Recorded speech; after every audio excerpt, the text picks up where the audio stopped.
Saudara-saudari dari keluarga Vincentian, kita lanjutkan meditasi tentang spiritualitas Vincentian. Kalau dengan keluarga kudus di Nazaret, terutama Santo Yosef, kita tekankan harus kontak dengan orang lain, harus tahu mentaati mereka dan mendengarkan mereka. Maka sekarang saya mau justru merenungkan tentang suatu segi yang utama dalam Vincentian, ialah tidak pernah kita boleh kerja sendirian, kerja seolah-olah milikku. Bisa kita mulai dari yang dikatakan dalam kitab Kejadian. Allah berkata, tidak baik manusia seorang diri. Dan kalau selanjutnya di dalam Kejadian diceritakan bagaimana wanita diciptakan untuk menjadi orang yang mendampingi secara sederajat manusia, yang menjadi seperti dikatakan dalam bahasa Banjar. Kita tahu bahasa Banjar kalau bersama disebut lawan, yaitu kalau aku kerja sendirian, aku hanya akan kerja pikiranku.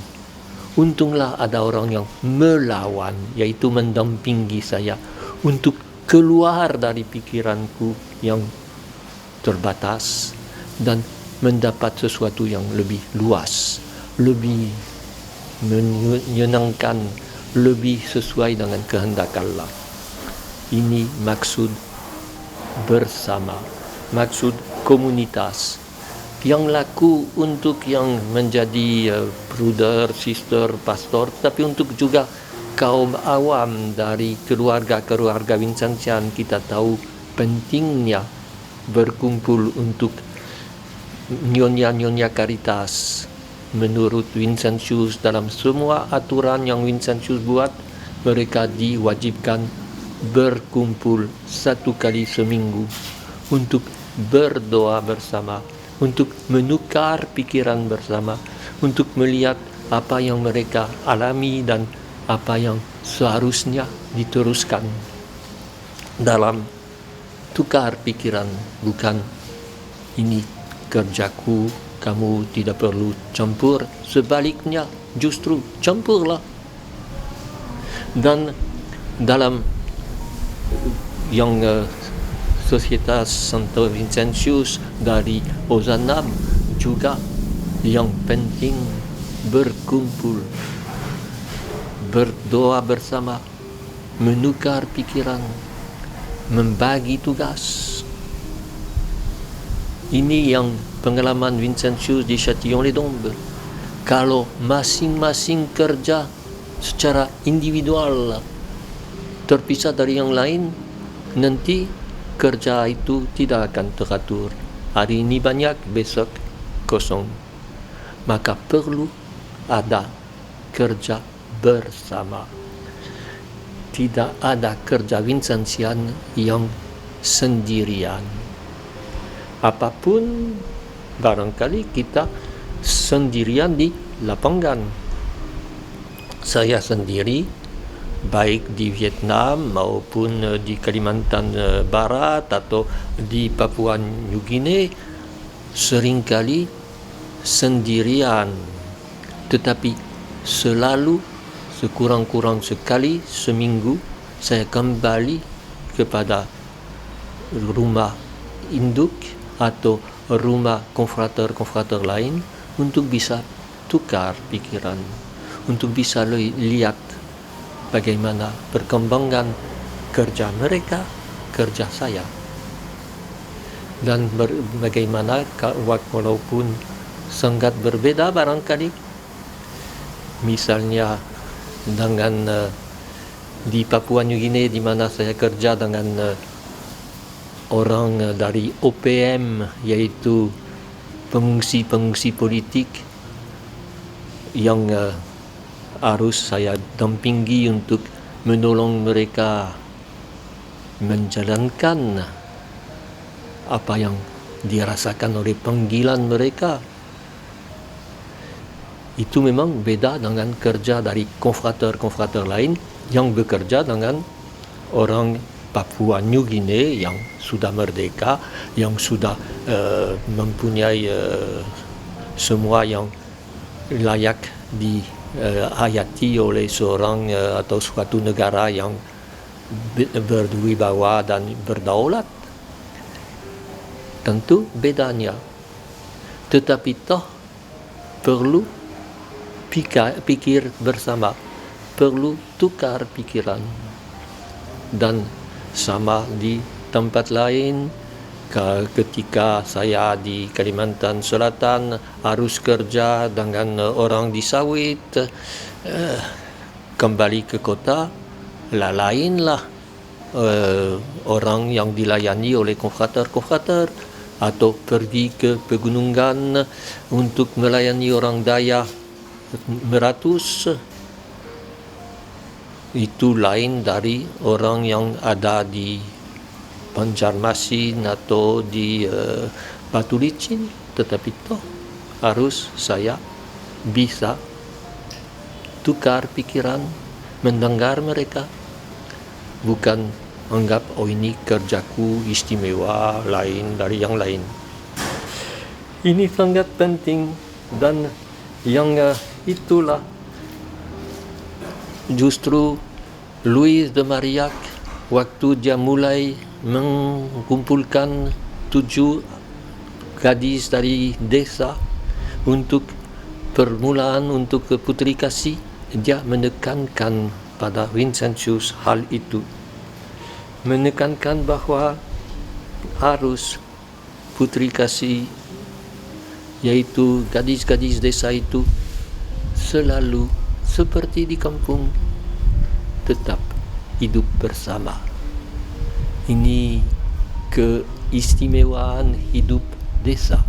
Kalau hidup di kota, seringkali tetangga pun kita tidak kenal, apalagi sekarang dalam rumah-rumah bertingkat dan banyak pintu, bisa jadi orang tidak tahu siapa tetangganya. Tetapi di desa ada semangat sama, gotong royong, merasa bahwa yang lain adalah dalam hati besar sekeluarga dengan kita.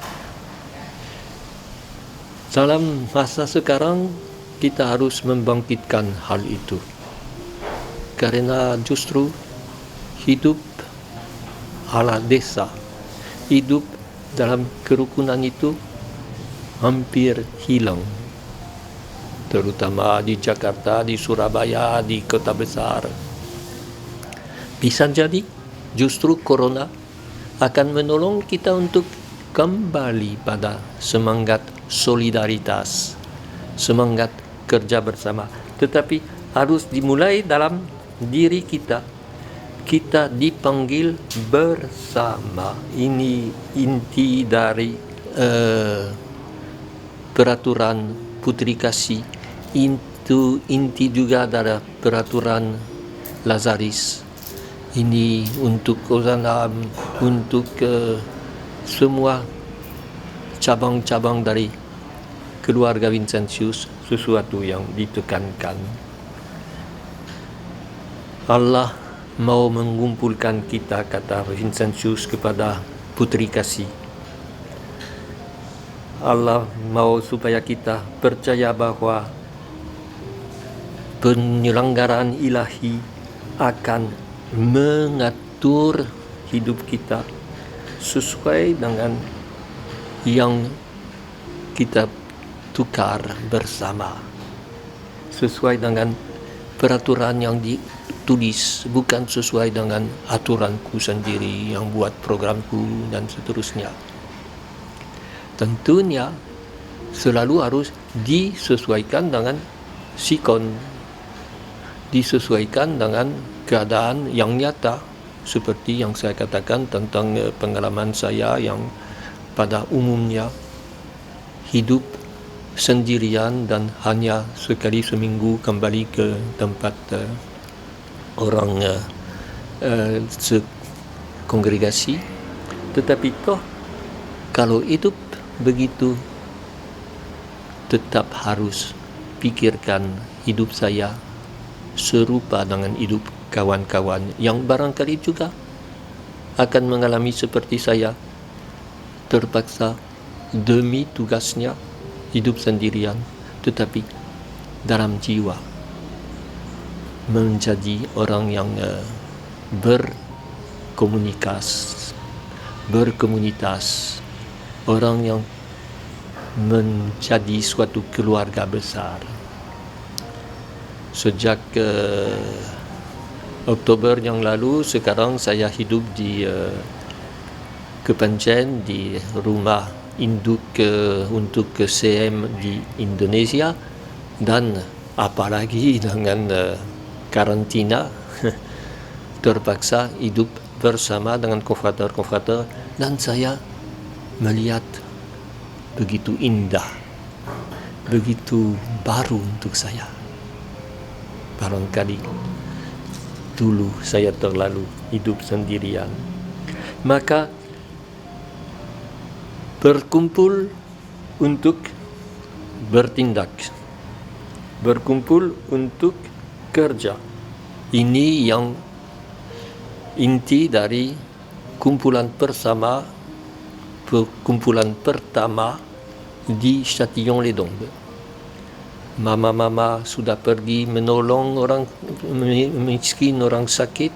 Sekarang coba datang berkumpul supaya meneruskan kerja itu secara teratur, bukan hanya asal-asalan. Dan ini selalu dikatakan hidup sungguh-sungguh bersama dengan satu tujuan yang sama, melayani orang miskin. Hidup dengan semangat yang sama, dan ini yang sekarang kita coba, yaitu memikirkan apa itu spiritualitas Vincentian. Hidup bersama untuk berdoa, bukan hanya untuk buat rencana kerja.